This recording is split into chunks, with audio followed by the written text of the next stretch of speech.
امن و محبت کا پیغام لیے روسی مرد و خاتون نیو یارک میں امپائر اسٹیٹ بلڈنگ کے اینٹینا پر چڑھ گئے۔ خبر ایجنسی کے مطابق دونوں نے عمارت پر چڑھ کر امن کا پرچم لہرایا۔ پرچم پر تحریر تھا کہ طاقت کی محبت غالب آ جائے تو دنیا امن کا گہوارہ بن جائے گی۔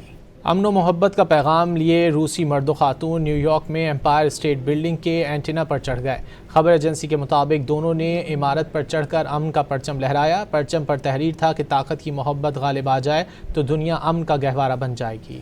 امن و محبت کا پیغام لیے روسی مرد و خاتون نیو یارک میں امپائر اسٹیٹ بلڈنگ کے اینٹینا پر چڑھ گئے۔ خبر ایجنسی کے مطابق دونوں نے عمارت پر چڑھ کر امن کا پرچم لہرایا۔ پرچم پر تحریر تھا کہ طاقت کی محبت غالب آ جائے تو دنیا امن کا گہوارہ بن جائے گی۔ امن و محبت کا پیغام لیے روسی مرد و خاتون نیو یارک میں امپائر اسٹیٹ بلڈنگ کے اینٹینا پر چڑھ گئے۔ خبر ایجنسی کے مطابق دونوں نے عمارت پر چڑھ کر امن کا پرچم لہرایا۔ پرچم پر تحریر تھا کہ طاقت کی محبت غالب آ جائے تو دنیا امن کا گہوارہ بن جائے گی۔